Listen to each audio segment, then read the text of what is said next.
Oi,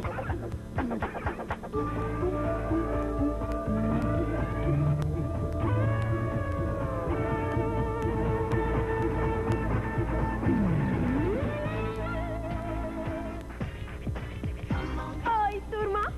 Hoje a gente vai falar de uma coisa que eu tenho certeza que você adora ler.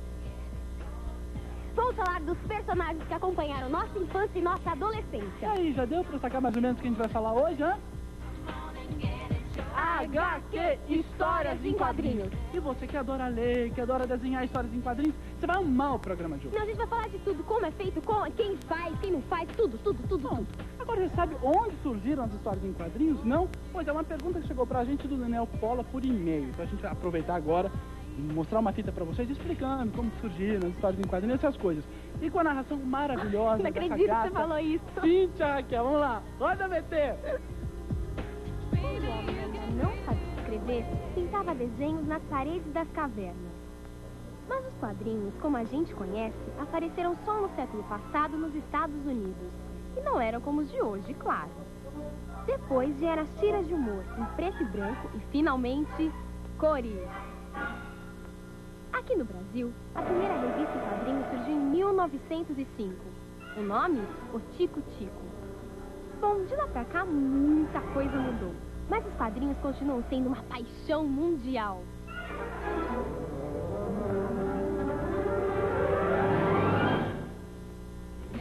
Em quadrinhos é a sugestão de tema mandada por quem? Roberta Tavares de Vitória, Espírito Santo, obrigada, Roberta. Gilson por e-mail, Adriana Nakahara de 10 anos, São Bernardo do Campo, São Paulo. E também do pessoal do Colégio AMB Vila Formosa, da professora Simone, que o pessoal da 8ª série fez quadrinhos. Segura, por favor, Fabi. Vou mostrar alguns que eles fizeram e mandaram aqui pra gente, olha só. E a gente vai mostrar outros quadrinhos feitos hoje aqui na Turma da Cultura para você. Muito obrigada a todos vocês que mandaram pra gente. Agora você deve estar curioso para saber como que se faz uma história em quadrinho, tá não? Então, por causa disso, a gente trouxe aqui hoje no estúdio 2 desenhistas. O Roger Cruz e o Rogério Vilela. Obrigadão vocês terem vindo, viu? E o JP Martins, que é tradutor e editor de histórias em quadrinhos, e eles vão conversar com a gente hoje. Mas, antes deles conversarem com a gente, onde está o Luciano Amaral? Luciano, onde você está? Na fábrica de quadrinhos? Como está aí? Fala pra gente. Bom, como eu estou aqui... Será que já tá bom pra quem tá começando agora? Mentiroso! É brincadeira, eu sei. Todo mundo sabe que é brincadeira. Esse desenho não é meu, é do Chris, que daqui a pouco já vai aparecer aqui. Mas eu tô aqui na fábrica de quadrinhos pra depois falar desse mundo mágico de poderes, super-heróis e muito mais que envolve tudo isso. Daqui a pouco eu volto. Vai Tá treinando, bom, você vai Mas treinando. vai ser muito difícil ele ficar bom nisso. Tá né? a cara dele aqui. Bom, vamos do começo então. O que é história em quadrinho, galera? A história em quadrinho é a associação de desenhos com uma sequência e o texto. Ela mostra a capacidade de narrar uma história com as imagens e ao mesmo tempo em que vai fundindo com o roteiro sem que a pessoa perceba que está lendo alguma coisa. Mas como que é esse processo, né? Porque muita gente acha que é só assim, tá lindo, chegou, você leu. Mas não é. Explica pra gente o processo. É um processo trabalhoso e eles vão desenhar pra gente. muitas vezes envolve várias pessoas. Então eu vou mostrar aqui um exemplo de como é que se faz uma história em quadrinho. No caso dessa revista, a Linha de Ataque, que a Fábrica de Quadrinhos produziu esse mês. Galera, é perfeito, né? Parece que é de verdade, não parece que é muito foto. É muito bom. Esse, por exemplo, nós começamos com um argumento, né? Seria um plot, uma ideia. No caso, é uma crônica do Armando Nogueira que serviu de base para a história. Essa crônica, ela é transformada num roteiro, já com determinação dos quadros. Quem fala o quê? Quem fala o quê, onde entra os balões, onde entra os recordatórios, que são as caixas onde tem o texto do narrador. E também descrevendo como são as imagens que vão entrar em cada um dos quadros. Depois disso, o desenhista, ele desenha uns rabiscos, ele faz um esboço para mostrar, para ter uma noção, uma orientação do que fazer com a página. Esses são os esboços iniciais, os layouts. Depois disso, ele faz o desenho a lápis e ele passa a tinta nanquim sobre o desenho. Então, essa já é uma página arte finalizada a partir desse esboço. A gente tem o resultado final ali, né? Mas calma, ainda não acabou, viu? Por fim, o texto ele é letreirado. texto é letreirado, ou seja, o texto que foi indicado no roteiro, ele é colocado sobre os desenhos, e essa imagem depois vai ser colorida. Nesse caso é um colorido que foi... Neste caso aqui, toda ela foi feita à mão. Mas dá pra fazer pro computador. Dá pra fazer o computador quase tudo. Vamos contar quantas fases são? 1, 2, 3, 4, 5, 6, 7, até chegar você. Chega, e aqui a página pronta.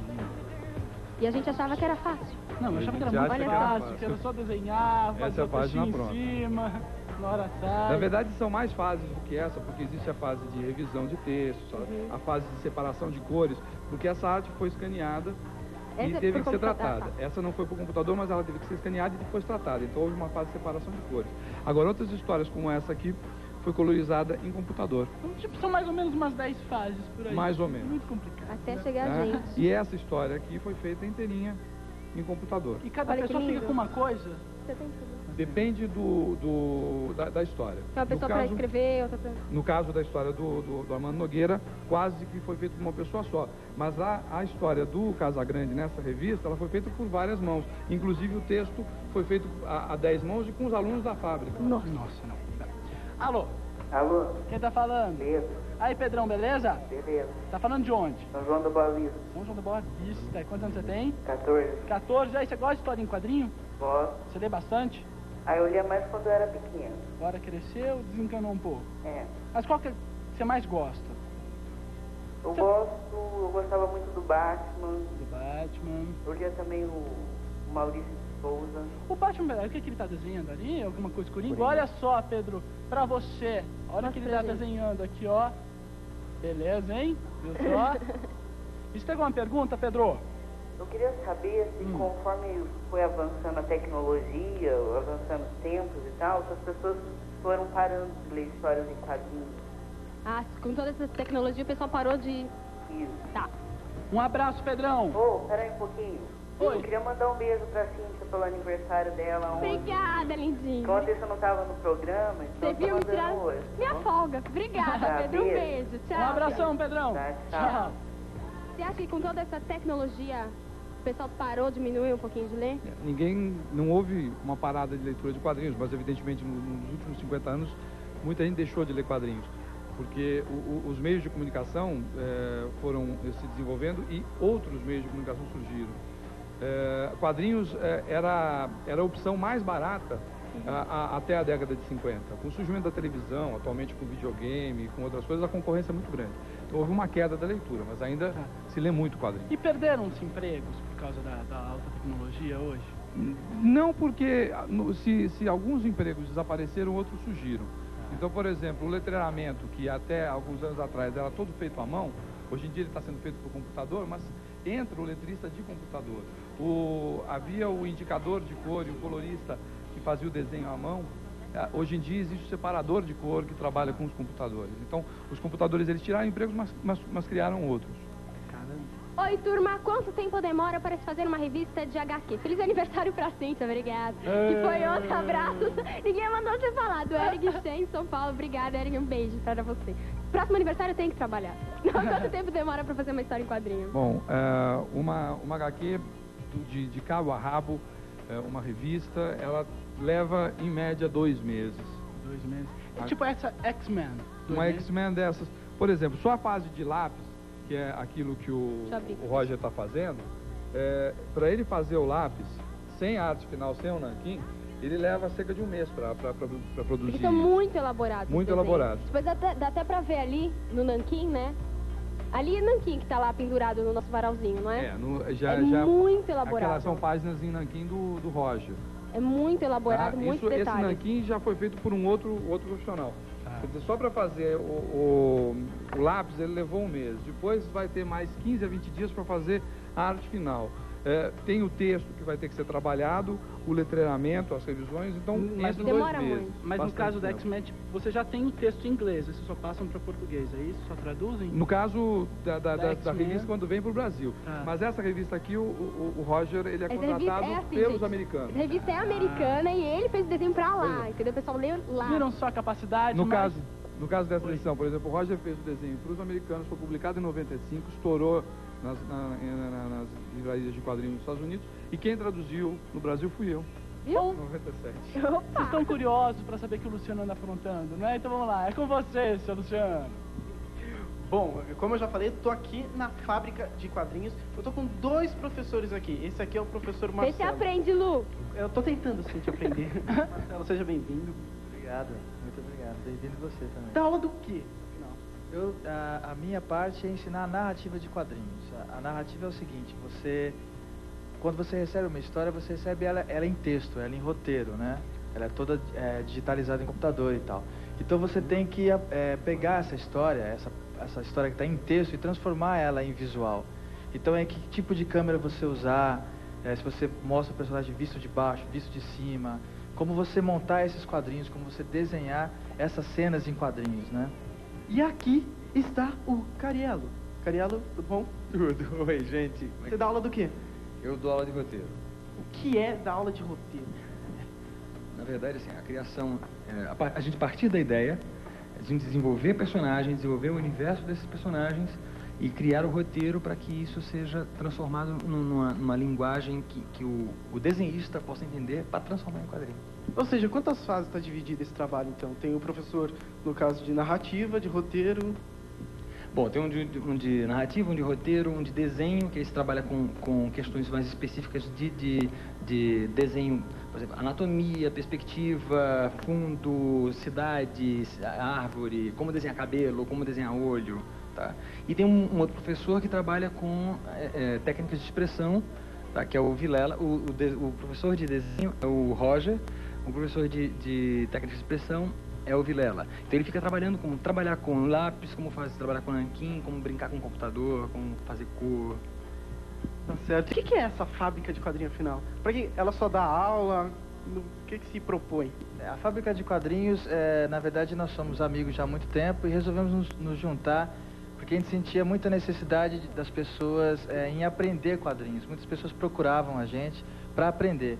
A gente resolveu, então, formatar um curso específico que não tem idade, não tem um limite de idade para as pessoas estudarem aqui, que a gente ensina essas técnicas todas, né? Roteiro, desde a parte de roteiro até a finalização, até que a gente até brinca, né? Desde a página em branco até a página impressa. A gente ensina todas as partes desse processo. Turma, vocês estavam falando de nanquim, né? Eu imaginava que seria um potinho de vidro desse tamanho, com um pincelzinho, não sei o quê. Rafael, você pode emprestar para mim o nanquim? É uma caneta. Isso eu não sabia, tá vendo? Isso é um nanquim. É, tecnologia. Então eu volto com vocês aí no estúdio. Bom, vai, Luciano. Bom, Lu, você tá aí brincando, agora a gente vai ver o que os meninos estão fazendo aqui, o que eles estão trabalhando. O que é? Isso aqui é o Batman. É o Batman final de carreira. O do aposentado. Não, você tem que vem ver, Fabi, olha só. Vocês estão vendo aí em casa? Deixa eu mostrar aqui, pessoal de casa. Final de carreira, já meio gordinho. Isso. Né? E aqui são os exemplos de onomatopeia, que é muito usado, que é a representação gráfica do som em quadrinho, né? Crash, zoom, para dar ideia de movimento. Tem milhões de Tem põe, smack, tudo. Falando de onomatopeia, então, falando sobre isso, tipo, os balõezinhos que tem, existem vários tipos, né? Tipo, existe o balãozinho da pessoa pensando, como que é isso? Tem vários, quantos tipos são? São infindáveis. Tem balõezinhos Tem muitos aqui. balões. Tem o balão de pensamento, tem o balão de sussurro, tem o balão elétrico, tem o balão do grito. A ideia é que aproveitar o grafismo do balão para transmitir uma emoção, um sentimento, uma situação. Vamos fazer também um papelzinho a própria só de letra, balãozinhos? Vamos lá. Pode falar. A própria letra pode ser modificada. Dentro de um balão, se eu quero uma palavra que tenha mais intensidade, eu uso negrito nessa letra. Se eu quero que essa letra seja gritada, eu posso colocar essa letra vazada e colocar uma letra vermelha. Ou então, se é um robô que está falando, eu posso colocar uma letra mais mecânica. Passa o microfone, por favor. Isso, obrigada. Os recursos para exprimir graficamente a emoção, o sentimento e a ideia são infindáveis no quadrinho. Esse aqui é o normal, de fala. Normal, seria de pensamento. Isso aqui é quando uma pessoa está gritando, né? Ou para colocar uma onomatopeia de explosão, por exemplo. Esse seria o balão elétrico, né? Quando está saindo de televisão, de rádio, de algum aparelho eletrônico. Esse é o que a gente chama de recordatório, que pode ser para pensamento. Eles vão em comecinho de... É, ou aquilo lá, enquanto isso, Tá. na Vamos Bate-Caverna. ver se eu aprendi. Falando normalmente, Isso, pensamento, pensamento. quando tá gritando, ou é alguma onomatopeia. Isso. Ah, Televisão. esse é que televisão, Televisão, alguma balão aparelho. elétrico. Tem aquele ainda Esse é aquele de recordação? Tem aquele de sussurro, né? É aquele sussurro, pontilhado que é quando tá pontilhado, olha isso. falando. A gente falou com você, mas não falou com ele. Vamos ver o que ele tá desenhando. Quem não sabe o que é X-Men? Bom, aqui eu tô fazendo um Wolverine e um Batman aqui, não tão em final de carreira, no auge da sua fase física. E aqui é uma sequência de história em quadrinhos típica do que eu faço pro mercado Mas é o processo americano. de vocês rabiscam primeiro assim, depois vocês passam nanquim, é isso? É, aqui primeiro eu fiz um layout, essas duas cenas elas estão layoutadas, só Chama esboçadas, layout. né? É layout ou esboço. Layout. E aqui é um lápis definido para ser feita a arte final em cima, que é a passagem do nanquim. Seria pegar Como agora seria agora? e você definiria os traços Ah, Um traço para ser completo, impresso, ser né? impresso. E depois apagaria o traço por baixo, né? E as cores que vocês trouxeram aqui, mas... Das cores. Trouxemos. Colore Como um pouquinho vocês pra usam? gente. As- ver. As cores, tem várias formas de se fazer cor hoje em dia, né? A gente pode fazer no processo de pintar com pastel seco, com canetinha, mas o que se usa mais hoje em dia é escanear esse material e ser pintado por computador, tá? Porque você tem controle melhor, se errou uma cor dá tempo de voltar e refazer, entendeu? Então o cara tem que estar muito bom de computador também, deve entender hoje, muito, hoje né? em dia é muito bom ele ter um conhecimento legal de computador, que acelera bastante o processo. Né? Que material vocês usam? O nanquim, que o Nanquim, Luciano mostrou pra nanquim. gente. A gente não trouxe o nanquim, mas essas A canetas gente também viu lá? servem para arte finalizar. Uhum. O trabalho é feito assim, o trabalho do desenhista é passar o lápis, do finalista é cobrir esse lápis com tinta preta, para ser impresso. Uhum. Aí depois vocês... Opa, telefone. Quer que eu atenda? Por favor. É muito legal. Alô? Olha só. Alô, Quem é? é Fábio? Tudo bom, Fábio? Tudo jóia? De onde você tá falando? Eu tô falando de Sorocaba. E de qual a sua idade? Sorocaba. E, não, sim, Sorocaba. E a sua idade? A idade, entendi essa idade. 23 anos. 23 anos. E Fábio, você gosta de quadrinhos? Gosto de quadrinhos, gosto de desenhar, de pintar, Você desenha bem? mais ou menos. Faço um esforço danado, mas sai alguma coisa. E você tem algum personagem assim preferido? Alguma revista preferida? Não, eu gosto mais de revistas brasileiras, né? Gosto muito de Turma da Mônica. Você gosta? Também gosto. E você tem alguma pergunta, Fábio? Ó, primeiro eu queria dar os parabéns pelo aniversário. Obrigada. Atrasado, mas os parabéns. Obrigada, Fábio. Eu E queria saber se os profissionais que desenham os quadrinhos usam a mesma técnica para fazer desenho animado, certo?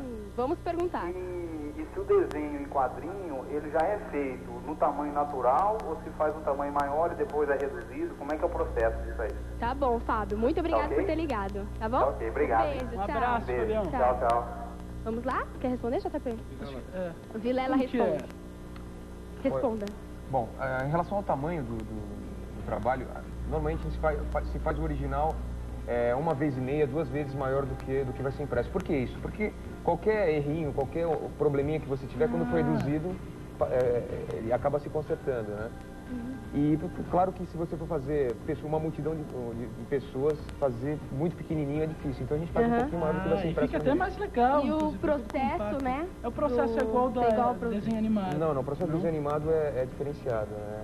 Qual a O diferença? processo tradicional seria você fazendo numa folha, aquilo ser pintado em acetato e tal. É até outro material, Até outro tudo material. que usa. Inclusive nós fizemos também um videoclipe Do dos Titãs, A gente vai ver maravilhoso. hoje.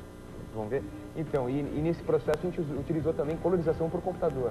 Ao contrário do que se fazia antigamente, o que está se fazendo hoje é pintar já direto no computador, colocar as camadas de cenário e tudo mais no Mas computador. como vocês aprenderam a desenhar? Fizeram escola ou Não. nasci assim? Eu me lembro desenhando em armário de casa e na parede minha mãe Você não nunca fazia fez também. escola, Vilela, é isso? Não, eu fiz alguns cursos, mas... O curso é importante, né? Pra Eu acho que é ter importante técnica. para pegar técnica, principalmente. Desenhar você acaba aprendendo meio sozinho, mas para pegar, mexer com guache, mexer com acrílico, é legal você ter a técnica de se trabalhar com isso. Você acaba acelerando, né, o processo. Bom, falando de escola, e aí, seu Luciano? Tá aprendendo ou não tá aprendendo nada? Bom, acho que só de olhar a gente não aprende. Eu vou tentar, acho que depois de tudo isso eu vou fazer o curso. Mas ó, esse desenho que eu tinha fingido que era meu, é desse rapaz aqui, que é o Cris. Cris, tudo bom? Quantos você tem? 20. Na verdade, você não faz parte dessa turma aqui. Essa turma é meio improvisada, viu, galera? Tem gente aqui da turma da manhã, tem gente... E engraçado é que tem gente de todas as idades e também tem menina, que muita gente pensa que desenho animado, no caso quadrinho, é só coisa de menino e não é não. Aqui, ó, Marcelo, que exercício foi proposto no caso? Hoje a gente está brincando com a criação de personagens, né? Então a proposta foi o seguinte, eu dei um personagem base para eles, que é um personagem meu chamado Quebra-Queixo. E em cima desse personagem base, eles vão tentar dar visões diferentes desse personagem, vão criar outros personagens em cima do que já existe. Então, por exemplo, o Cris já fez um quebra-queixo magrinho, mais estilo mangá, que é o quadrinho japonês, né? Primeiro eu vou mostrar quem é o quebra-queixo que está ali. Esse que você está vendo agora é o quebra-queixo, que na verdade o Marcelo tinha feito antes. Exatamente. E aqui o Cris, ele deu 3 visões completamente diferentes do mesmo personagem, né? Então aqui a gente tem alguns dos estilos que mandam mais ou menos nas histórias em quadrinhos hoje em dia. Que é o estilo mangá, que é o quadrinho japonês, o estilo mais super-herói, né? O estilo mais Image, mais Marvel, DC Comics, que são as editoras mais importantes. E o estilo cartoon, que é como a gente chama o estilo parecido com desenho animado, né? A gente costuma chamar de cartoon. Certo, e o Rafael aqui também deu... Esse é o quebra-queixo do Rafael, que é um skatista, na verdade. Rafael, por que você procurou esse curso? Você já desenhava antes, gostava de desenhar? Por que foi? Desenhar. Mas por que, através de quem você conheceu a fábrica de quadrinhos? Não, é que a minha mãe, ela viu uma reportagem assim na revista, né?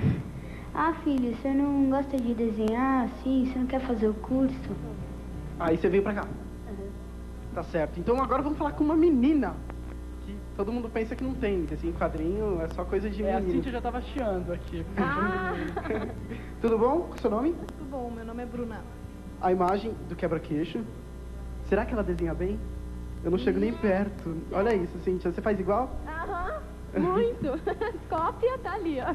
Bruna, por que você procurou quadrinho, a fábrica de quadrinhos? Eu adoro história em quadrinhos e sou fã de todos os professores daqui. E ela desenha muito, pode falar pra E ela. a Cíntia tá falando que você desenha. Ela ouviu. Obrigada. Tá certo. Ó, é muito engraçado porque cada pessoa tem uma visão diferente do quebra-queixo. Pode perceber pelos traços. E tem essa diferença, né? Cada pessoa tem um traço diferente, né, Marcelo? Isso, a gente procura trabalhar em cima do próprio trabalho do desenhista. A gente procura não forçar ele a mudar de estilo. O curso foi formatado já pensando nisso, né? Trabalhar em cima do estilo de cada um, né? Tentar melhorar, aprimorar o traço, quer dizer, o desenho do aluno, né? E nenhum desses que estão aqui chegou já desenhando, sabendo tudo? A maioria não, Já tinham algumas noções de desenho, mas ainda não tem noções assim mais atuais assim de como trabalhar anatomia, como trabalhar perspectiva, esse tipo de coisa. Essas noções a gente acaba passando para eles, né? Viu só? Tem gente aqui que não sabia desenhar, assim como eu também não sei, e vou vir fazer o curso, então você de casa também venha para a fábrica de quadrinhos. Bom, turma, vou ficando por aqui, vou aprender a desenhar agora, fica com vocês aí no estúdio. Obrigado, Marcelo. Falou, obrigado a você. Abração, Lu! Até amanhã! Bom, a gente tem um fax que, vamos ler, o Fabiano ainda não leu. Exclusivamente para o Fabiano, que é um... Que bom, porque ontem ninguém gostava de mim, só da Luciana. Fique nervoso. Oi, aqui é a Paulinha, eu tenho 20 anos e sou uma fã viciada em Spawn. Às vezes acho que sofro uma dupla contradição como uma leitora de gibi. Sou mulher e estou na faculdade. Você viu que tinha mulher lá, né, Paulinha? Explico, rola um certo estranhamento toda vez que uma garota vai até a banca e pede um gibi como esse, de ação. E quando o pessoal da faculdade chega perto e vê o que eu estou lendo, já começa a falar que é coisa de criança, sem substância. Como se criança fosse burra. Isso mesmo, criança não é burra. É claro que o gibi nunca vai substituir um bom livro, mas nem por isso será só uma revistinha. Deem uma olhada na série Reino do Amanhã e verão que gibi também pode ser uma obra de arte. E olha que eu não sei muito sobre gibis. O que vocês acham? Um beijo para todos, Paulinha. Eu gosto de desenhar também. Obrigada, Paulinha. Um beijo pra você. É verdade? Esse Reino do Amanhã é legal, essa série? Muito legal, muito legal. Tem um telefone, desculpa. Alô? Quem tá falando? Patrícia. Oi, Patrícia, tudo bom? Tudo bem, você? Tá falando de onde? Freguesia. Quantos anos você tem? 14. 14. Você gosta de história em quadrinho, Patrícia? Adoro. Mas você lê bastante? Bastante. O que você lê? A Disney, Turma da Mônica. Oi, você entendeu? Disney, Turma da Mônica. O que você gosta mais, da Turma da Mônica ou do Disney? Os dois. Você imaginava que pra fazer isso tinha que ter muito trabalho? Eu faço curso, mas eu tenho um pouquinho. Ela faz curso? Você faz curso aonde? Na escola mesmo tem. Na escola? E aí, você tá gostando? Oi? vai ser uma desenhista de história em quadrinhos? Ah, eu pretendo. Que legal. Então aproveita e faz alguma pergunta aqui com os mestres. Aproveite. Eu queria saber se as produções brasileiras são exportadas para outros países. Quais são as revistas? E as produções brasileiras são exportadas para os outros países. Que são exportadas para os outros países, é isso? Eles vão responder agora, tá Você bom? entendeu, Fabi? Entendi. Tá bom. Um beijo. Adoro vocês, tá? Um beijão pra você, Fabiana, e parabéns pra ti. Obrigada. Obrigado, Fabi. Paty. Beijo, Tchau. Tchau. Quais são as revistas brasileiras que são exportadas? Olha, Para outros países. o Maurício de Souza, ele está em vários países com a Turma da Mônica. É o principal representante da gente lá fora. Tá? Agora, o que o Brasil tem exportado muito são desenhistas. Eles ficam trabalhando aqui, mas produzindo de montão para os Estados Unidos e para a Europa. Olha. Tá? A fábrica de quadrinhos são 4 representantes dessa geração, que a gente pode contar mais de 50 desenhistas trabalhando regularmente para o mercado americano e europeu. Bom, enquanto a gente está conversando, olha só o que eles estão fazendo. É tão colorido, Lindo, né? lindo. Tá lindo. Você viu, Fabi? Maravilha. Agora, tem muita competição nesse mercado, ou não, de trabalho? Tem bastante, porque principalmente aqui no Brasil, em que o mercado ainda é restrito, né? A oferta de trabalho ainda é restrita e há muitos desenhistas bons. É por isso que a gente acaba municiando a Europa e os Estados Unidos de desenhistas. Até mesmo para dar vazão a esse potencial. Então é um mercado bastante competitivo, a gente muito boa aqui no Brasil. E que dica você daria, assim, para uma pessoa que quer ser um grande desenhista, história em quadrinhos? Muita paciência, não desistir facilmente. Tem espaço para todo mundo, JP? Olha, a fábrica de quadrinhos e outros profissionais estão batalhando para aumentar esse mercado e aumentar a produção de quadrinhos nacionais, que nesses últimos 5 anos cresceu bastante. Então o espaço está surgindo. E complementando a ideia, é que a pessoa nunca desista e que tenha sempre vou falar um chavão, né? Que tenha bastante humildade, porque a gente costuma desenhar, eu não desenho nada, mas pode falar mais pertinho. O pessoal costuma desenhar e mostra para a mamãe, para o papai, mostra para o primo, todo mundo acha muito bonito.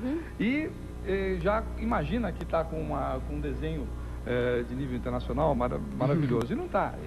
E precisa receber crítica, precisa mostrar onde é que estão os erros e para ele poder crescer como profissional. Você está falando que aqui no Brasil tem excelentes desenhistas. Tem mesmo. O Angeli já veio aqui, falou com a gente, desenha muito, desenhou pra gente. Tem o Glaete, tem o Glauco, tem o Miguel Paiva e vários outros feras. Mas o Souza, o estúdio dele é o 4º maior do mundo, né? É o 4º maior do mundo, é brasileiro. E é brasileiro. E a produção de quadrinhos infantil no Brasil, eu considero a melhor do mundo e é uma das maiores em termos de quantidade. Você não encontra tantos quadrinhos infantis nos Estados Unidos, por exemplo. Nos Estados Unidos, a predominância é de quadrinhos para adolescentes. Na Europa, de ação, né? De ação. E na Europa, a gente encontra mais quadrinhos, há quadrinhos para adolescentes, para crianças, mas um volume grande de quadrinhos para público adulto. Alguém falou no fax que o quadrinho não substitui um bom livro, mas um bom quadrinho também não é substituído por um bom livro. São formas de arte bastante diferentes. Então, JP, desculpa. O programa tá acabando, eu sei que é curto. Muito obrigada, JP, Roger, Rogério. Obrigada pelo desenho lindo que eles fizeram. Muito obrigada por vocês terem vindo hoje aqui. E amanhã é o que, galera? O que é amanhã? Amanhã tem quadrilha, amanhã é festa junina. E a gente vai estar aqui com uma presença super especial, galera, da Inesita Barroso, que é cantora, é folclorista, enfim. Mas a gente vai terminar o programa de hoje com aquele clipe dos Titãs, que já passou aqui. Que eles fizeram. Os Cegos do Castelo. Então, até amanhã, né? Tchau, gente. Tchau.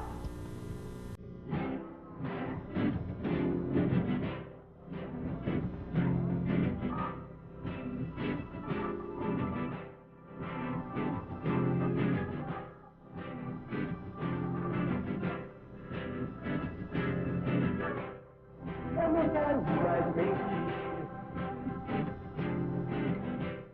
Lugares lindos que só causam dor.